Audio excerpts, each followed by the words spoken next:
오늘 설교 제목이 조금 깁니다. 본질에는 일치를, 비본질에는 자유를, 모든 것에는 사랑을. 제가 알기로 이 명언은 17세기 루터교 신학자 루페르투스 멜데니우스가 남긴 걸로 알고 있습니다. 그리고 그 이후로 많은 신학자와 철학자들이 이 문장을 인용했고, 특히 우리 교단의 신학적 뿌리가 되는 존 웨슬리도 그의 사상의 기준으로 삼았던 명언입니다.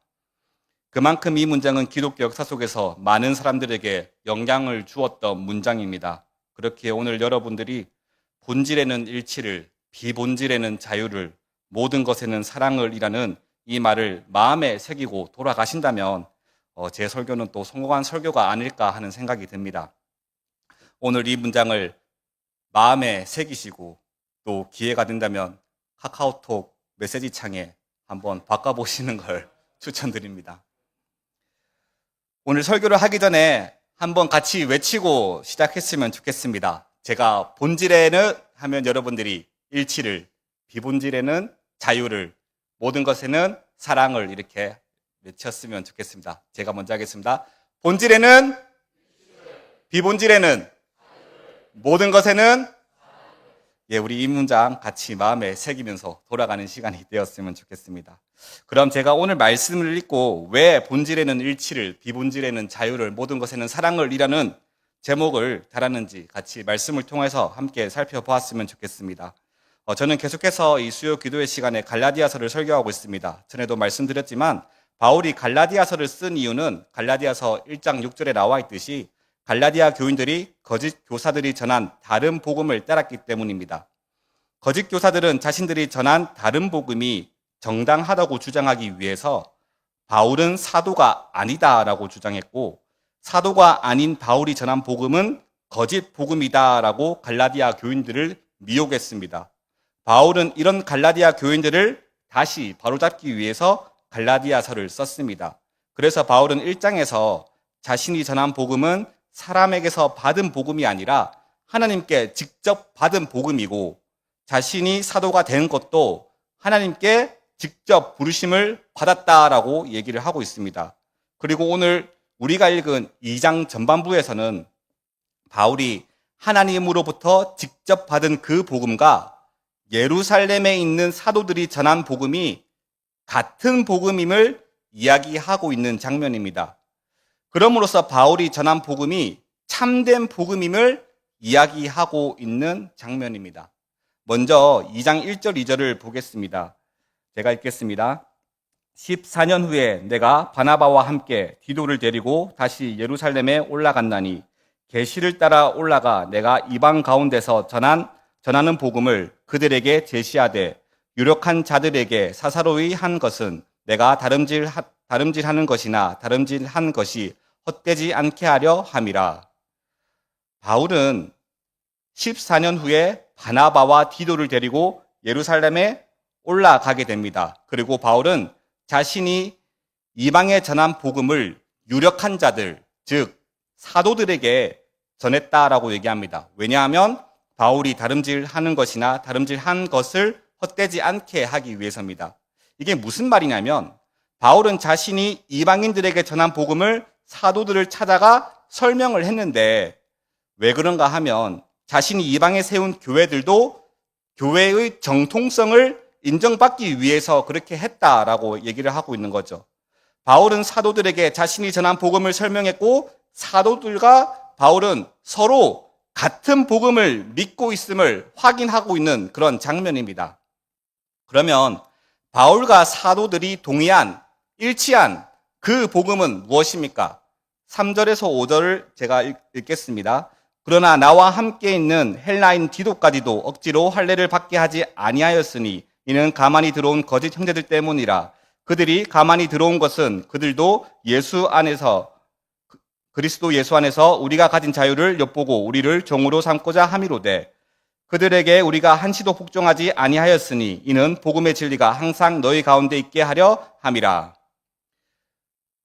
바울과 사도들이 일치한 복음은 뭐냐면 3절을 보면 헬라인 디도에게 할례를 받게 하지 않은 그 복음이죠. 이 사건을 통해서 그들이 일치한 복음은 율법의 행함으로 구원을 얻는 것이 아니라 오직 예수 그리스도를 믿음으로 구원을 얻는 은혜의 복음에 사도들과 바울이 일치했다라는 것입니다. 갈라디아서 2장 16절입니다.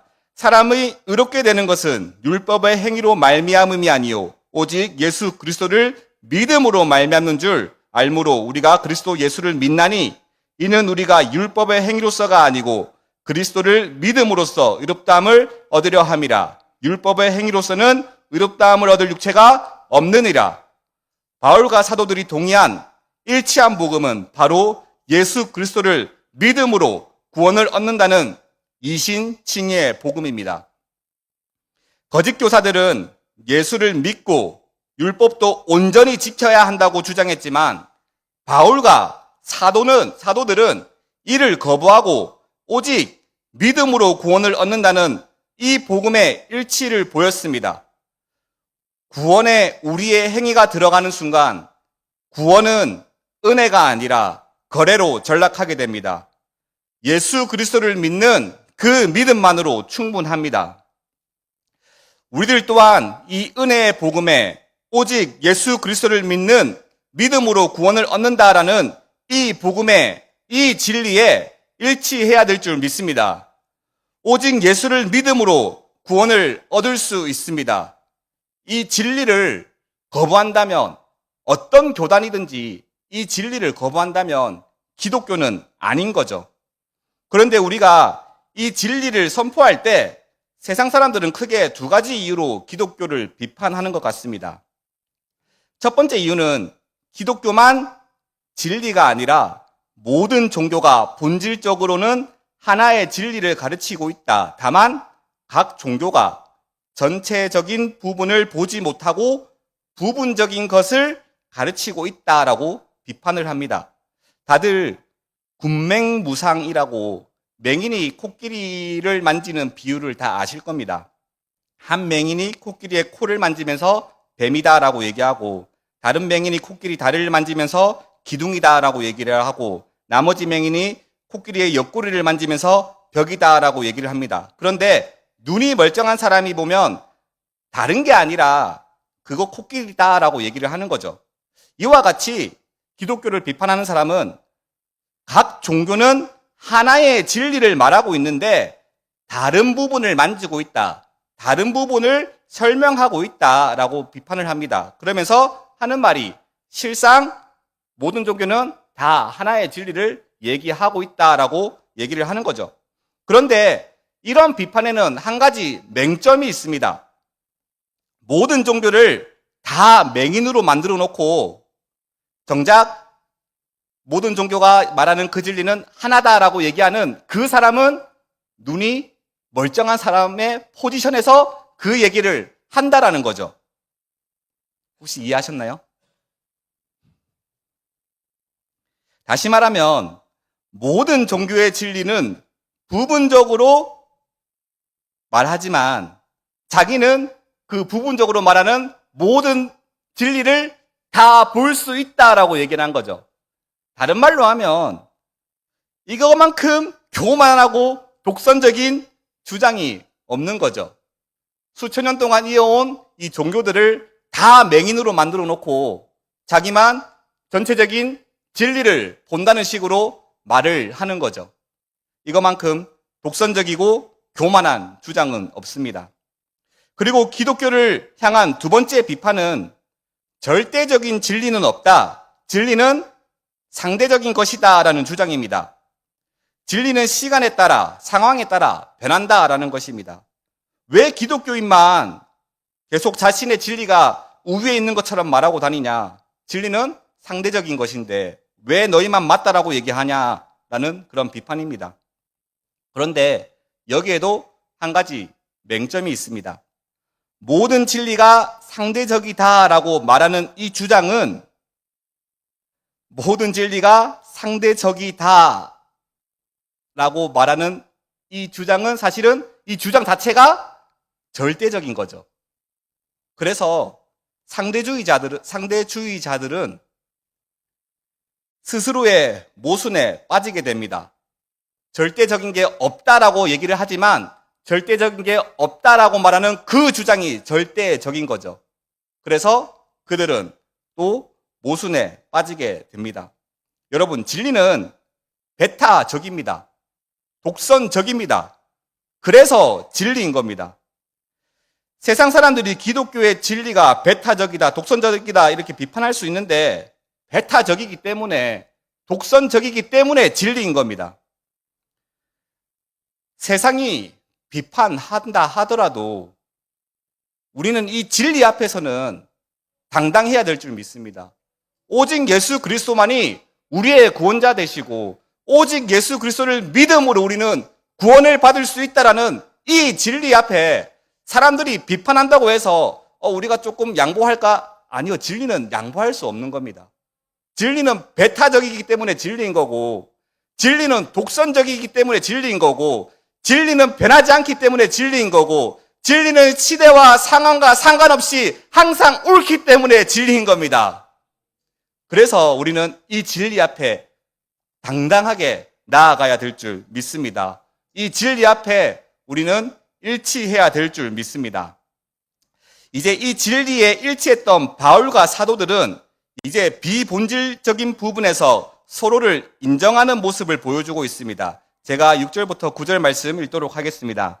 유력하다는 이들 중에 본래 어떤 이들이든지 내게 상관이 없으며 하나님은 사람을 외모로 취하지 아니하시나니 저 유력한 이들은 내게 의무를 더해준 것이 없고 도리어 그들은 내가 무할례자에게 복음 전함을 맡은 것이 베드로가 할례자에게 맡은과 같은 것을 보았고 베드로에게 역사하사 그를 할례자의 사도로 삼으신 이가 또한 내게 역사하사 나를 이방인의 사도로 삼으셨느니라. 또 기둥같이 여기는 야고보와 게바와 요한도 내게 주신 은혜를 알므로 나와 바나바에게 친교의 악수를 하였으니 우리는 이방인에게로 그들은 할례자에게로 가게 하려 함이라. 아멘.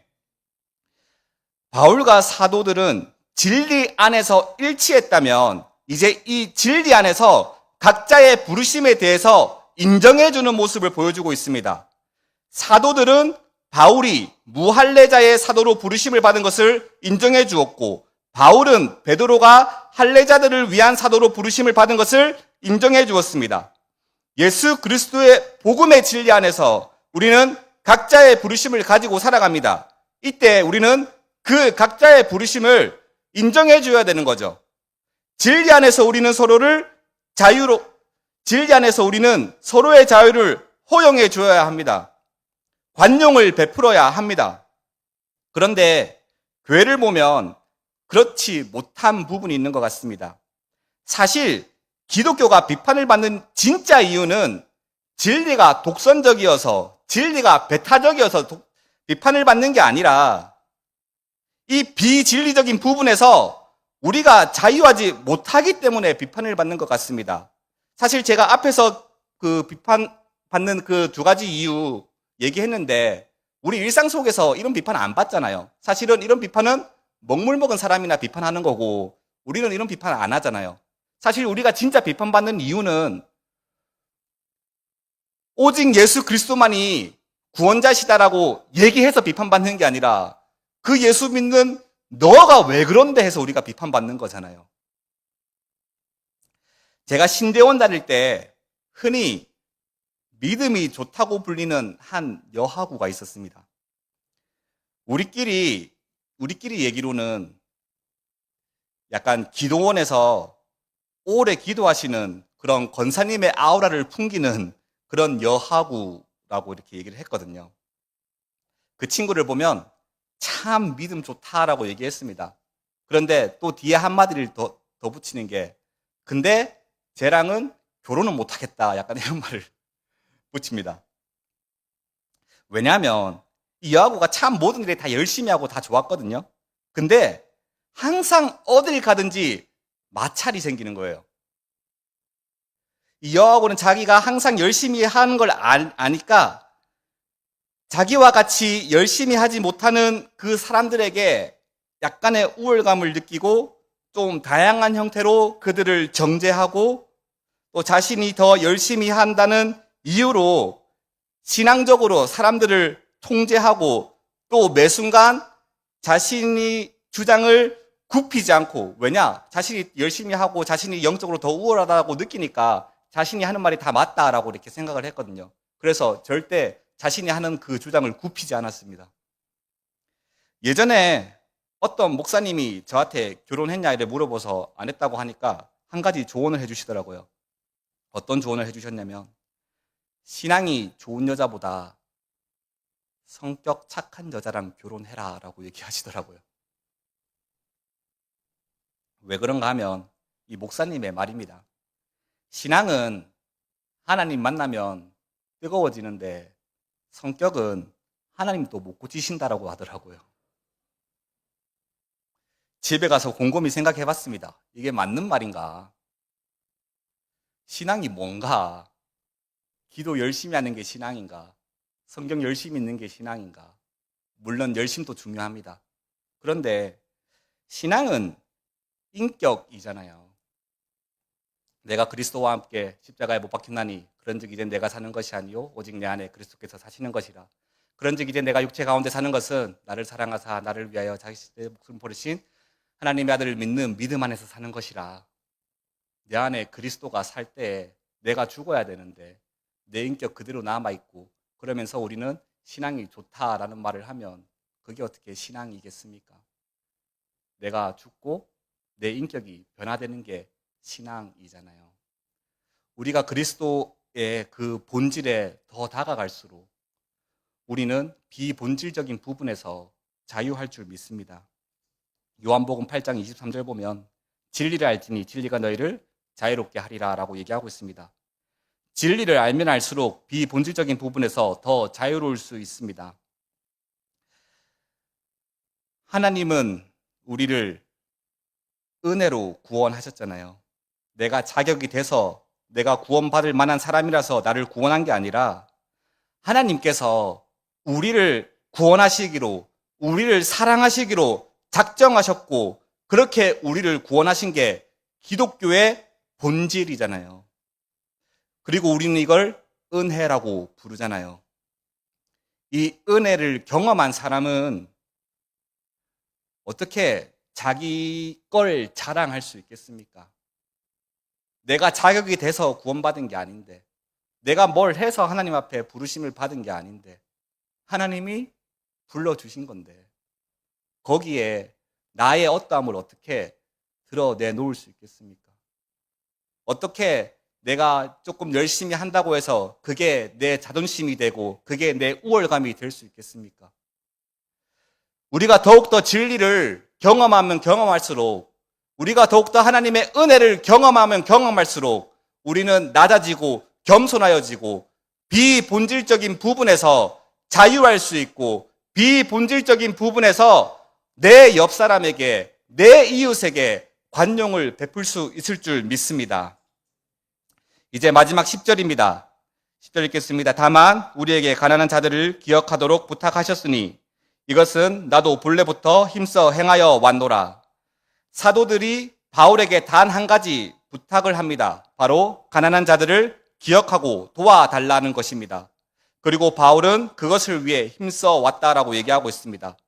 바울과 사도들은 본질에는 일치를 하였고 비본질에는 자유했고 모든 일에는 사랑으로 행하였습니다. 사도들이 바울에게 어떠한 의무도 더하여 주지 않았는데 단 한 가지 더해준 게 바로 사랑인 것 같습니다. 모든 행동의 기준은 바로 사랑입니다. 앞에서 진리는 하나이기에 독선적이고 배타적일 수밖에 없다고 얘기했습니다. 그래서 진리는 전하면 아픕니다. 맞는 말만 한다고 사람이 변하지는 않더라고요. 여자친구가 일 끝나고 와서 직장에서 힘들었던 일들, 상사 때문에 힘들었던 일들 막 다 얘기하고 나서 이제 남자친구가, 근데 내가 객관적으로 보니까 니도 상사한테 잘한 거 없어. 아무리 객관적인 말이라도 그렇게 얘기하면 헤어지죠. 안 변하죠. 아무리 객관적이고 맞는 말이라도 무슨 오컴의 면도날도 아니고 우리가 그렇게 객관적으로 맞는 말을 해야 될 이유는 없잖아요. 진리가 진짜 편협하고 독선적인지 판단하는 기준이 하나 있습니다. 그게 뭐냐면 바로 사랑입니다. 진리가 선포될 때 사랑이 실천되고 사람들이 살아난다면 그 진리는 편협하고 독선적인 진리가 아닙니다. 근데 진리가 선포될 때 사람들이 억압되고 죽어나간다면 그 진리는 편협하고 독선적인 진리입니다. 우리 기독교는 어떤 진리를 전파하고 있습니까? 기독교의 진리가 선포될 때 사람들이 억압되고 죽어나가고 있습니까? 아니면 사람들이 자유롭게 되고 살아나게 됩니까? 그리스 로마 세계는 경제적으로 계층화된 세계였고 빈부격차가 매우 심한 사회였습니다. 이런 문화 속에서 가난한 사람들은 멸시와 천대를 받았고 여성과 노예들은 인간 이하의 취급을 받았습니다. 그런데 기독교에서는 그런 가난한 자들에게 그들의 필요를 채워주었고 여성과 노예들에게 하나님 안에서 한 형제, 한 자매로 대우해 주었습니다. 그리고 1, 2세기 무렵 도시를 중심으로 역병이 돌았을 때 다른 사람들은 다 도망가였지만 기독교인들은 그곳에 남아 머물면서 병자들을 돌보고 죽어가는 자들을 보살폈습니다. 그로 인해 또 많은 기독교인들이 목숨을 잃기도 하였습니다. 기독교 진리가 전해질 때 진리 자체로만은 전해지지 않더라고요. 항상 사랑으로 전해지더라고요. 고린도전서 13장 1절은 이렇게 얘기하고 있습니다. 내가 사람의 방언과 천사의 말을 할지라도 사랑이 없으면 소리나는 구리와 울리는 꽹과리가 되고, 우리가 진리를 전할 때 진리 자체만 전한다면 진리이기 때문에 많이 아픕니다. 그래서 사랑으로 그 진리를 전해야 될 줄 믿습니다. 기독교 역사를 보면 기독교는 사랑으로 진리를 전해왔고 그 사랑으로 전한 진리가 사람들을 살려왔습니다. 우리는 본질에는 일치해야 하고 비본질에는 자유해야 하며 이 모든 일에는 사랑으로 행해야 될 줄 믿습니다. 오늘 바울과 사도들이 본질에는 일치하고 비본질에는 자유했고 모든 일에는 사랑으로 행했던 것처럼 우리 남천교회 또한 본질에는 일치하고 비본질에는 관용을 베풀고, 조금 바꿨습니다. 모든 일에는 사랑으로 행하는 우리 남천교회가 되기를 소망합니다.